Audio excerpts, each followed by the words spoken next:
Zen Garden. This is an abstract or mainly abstract competitive game in which we're going to create Zen Gardens for the Emperor. The plot twist is that the Emperor doesn't always like the same things, that is, the scoring system, what scores exactly and how, changes from game to game. So you have a bit of variety there in the way you set up the game, in the way in which you decide how things will be scored. The game is very simple, so if you're looking for something that has a complexity of a filler, it takes longer to play than a filler, but something that you could just teach in a minute or two, something you can play with kids, then this is the game for you. You have this general display here on which you place these tiles after you shuffle all the tiles that you see there, and then you randomly fill up this display. The display is divided into 3 lines. When a player acquires a tile from this line, the player can do so for free without paying any coins. Taking a tile from this line costs 1 coin, and a tile from that line costs 2 coins. Each player has a board such as this one that represents the location where our Zen Garden will be. And each player also starts with 12 coins as indicated by that token there. When you spend coins because you acquired those tiles there, then you simply move this token down accordingly. There are ways, if you form certain patterns, there are ways to collect coins also.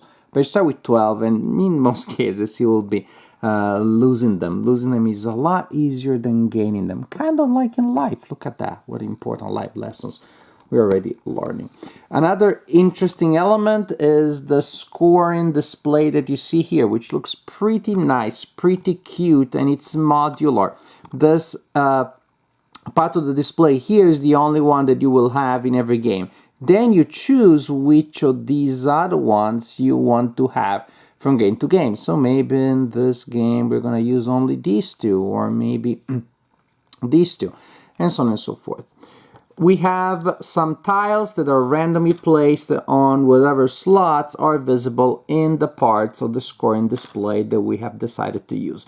In this video, I'm introducing you to the game, not giving a full tutorial, so I'm just going to show you the basic the scoring display. So by placing random tiles there during setup, we are determining that in this game, this floor, this background here is worth 1 victory point. This piece of decor here is worth 8 victory points to the player who has majority, and 4 to the second player. This decor here, if you have only 1, you're gonna lose 4 points, and then as you can see, you may lose or gain points based on how many of those you have. And say again, randomly, this kind of walkway here is going to give us 2 points. And again, there are other ways of scoring. The general idea, as I was saying, is simplicity itself, because each turn players will simply alternate taking a tile from the display and possibly paying coins if they are not taking a tile here from the bottom. I take a tile, I add it to my display. The first can go anywhere I want, and suppose I decide to put it there like so. Later tiles need to go adjacent to tiles that are already there. I'm gonna grab a bunch because it's fun that way. You're going to want to try to complete 4 walkways, and of course a walkway is a full loop, and it needs to be all of the same kind of path. That would not make a valid walkway. You're gonna try if possible to make 4, because that's the maximum number of walkways that you can have. Each takes 4. You have 16 slots in your garden. And as you do so, you're also maybe trying to do other things, such as creating a line of tiles with the same decor, a line of 4 with the same decor, which is diagonal, horizontal, or vertical, because if you do so, good for you, you will collect 3 points, and suppose 3 coins. For example, hooray, I just did that. Too bad that that kind of decor doesn't score anything per se. nothing special here. Well, actually, yeah, I showed the variable scoring thingies, but also we have other standard scoring, which is always there, indicated by the bottom of the display. So, for example, if I have one completed legal walkway at the end of the game, I score 3 points. As you can see, a lot more depending on how many walkways I have. And then I look at the decor, and if I have a decor of which I have at least 6, then I score 3 points. If I have 7, 8, 9, or 10 of a single decor, then I score accordingly. So it pays off to specialize in decor, not so much in walkway, because probably it's going to be impossible for you to score the same kind of walkway 4 times. But again, the beauty is that there are just so many different ways of scoring from game to game.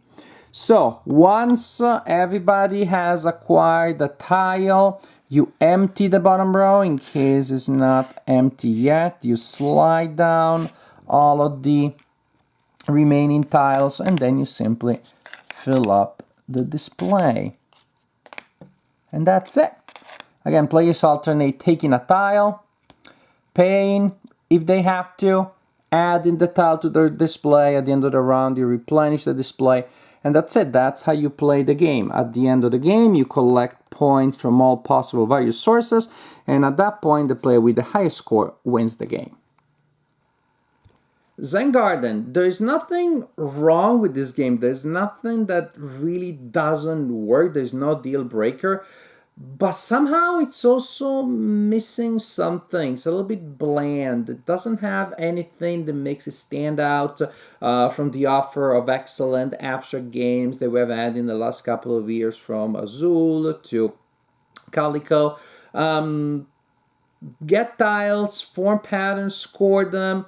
We have had so many games. Patchwork now came to mind all of a sudden. There I have the stack of Spring Meadow, Cottage Garden, Indian Summer. There are just so many games in the genre. And the Zen Garden, it's part of that family, but it's just average. And that's just being average, I guess, is great. There's only one other game like that. The two of you are kind of the same. So you have, wow, 2 options now. But there are just so many excellent options. They simply do the same thing a little bit better.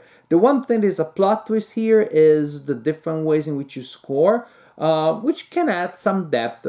But again, in a certain sense, you have to put the full-blown game, put every layer there, to have a game that ultimately feels like one of those other games that I mentioned, feels like an average abstract pattern forming game. I just feel that Patchwork gives you kind of something similar, but with more depth and with possibly even fewer rules and just a faster pace. And here it feels a bit constricted because you want to create those 4 pathways. There isn't really a huge variety of paths that you want to do because you've been missing so many points. You'll be missing potentially 15 points there, and then there's no point in really doing much else, I think. I guess depends on some of where the other tiles go, but you will want to have those 4 pathways. So one thing that is interesting is that early on you have more freedom, and so probably you want to work with the tiles that are the cheapest, that don't cost you any money at the bottom of the display. And then, of course, as you committed to a certain kind of pathway, a certain kind of walkway, and then maybe there's only one on the board, then you save some money from early on and you're able to buy them later. But even that, there isn't really any reason to spend a ton of money early on with the expensive ones. And then later, when you have less freedom, then you're stuck. You don't have money to buy what you want. When you have less freedom, if you also have fewer options, then that's pretty bad. So also that scraped off trying to save money early on, make some money along the way, and then spend the money when you have fewer options to complete a certain pattern. That also will tend to pretty much be very similar from time to time.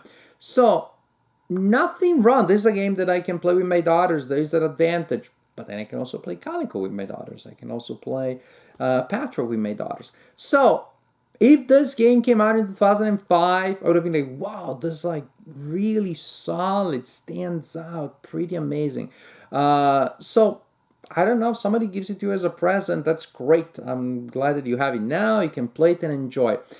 I don't see really the necessity of getting out of your way, going out of your way to acquire this game when there are just so many other options that are more or less the same, and they all are just slightly or a lot more exciting than this one.